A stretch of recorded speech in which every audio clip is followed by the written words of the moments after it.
As a 2012 graduate of Benedict College, I understand how important the Lookout has been to so many people that have visited this campus and visited this special place that is St. Benedict's Abbey. And so when I received this commission for this sculpture of the Holy Family to be placed in such a prominent part of campus, a place where so much prayer and time with the Lord has been spent, I really wanted to maintain that element of prayer and quiet contemplation. I tried to sculpt Jesus in a way that would really invite the viewer in. He's literally standing with his arm outstretched to you, beckoning you to come closer. He stretches his arm out in obedience to his mission towards us, towards saving us. But in the same moment, he's still obedient to Mary and Joseph. That was something really important to the monks, was to emphasize that, because it was really the theme of obedience that was one of the most important themes for the monks to have represented in this space. So these two acts of obedience then stretch his arms out side to side, and he becomes almost cruciform.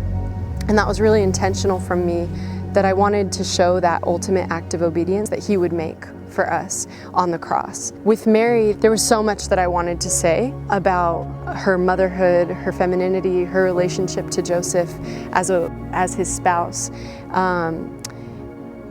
But it's really that mother-son relationship that first kind of pulls you into Mary, like from Jesus. It's her eyes that hopefully draw you towards her, and her eyes should always lead us to him, right? So there's dance that should happen all the time between the sculptures. We know from the scripture that she had been in great anxiety for the last 3 days. She says so herself to Jesus.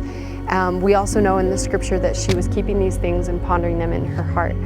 So we have this moment that her son, growing up, moving away from her in some sense as he becomes a man and moves into his mission, has fallen behind on the path. And now this is only 10 feet, but Mary would have felt this distance in a massive way, I think.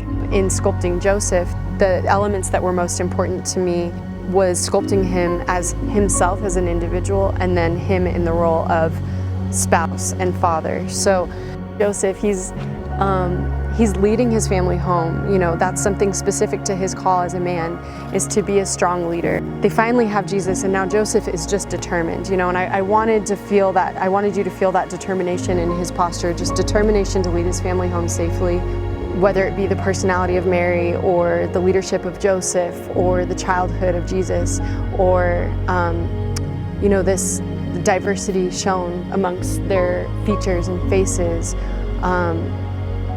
or the place itself, the beauty that's here, and just this journeying towards heaven. Ultimately, this is a very heavenly scene here. There's so many different ways to come here and contemplate, and the point is that the Lord is always looking for a chance to encounter, to meet us, to take us a little bit deeper. I'm just so honored to have been able to create these and to put them in such sacred ground here at the Abbey. So.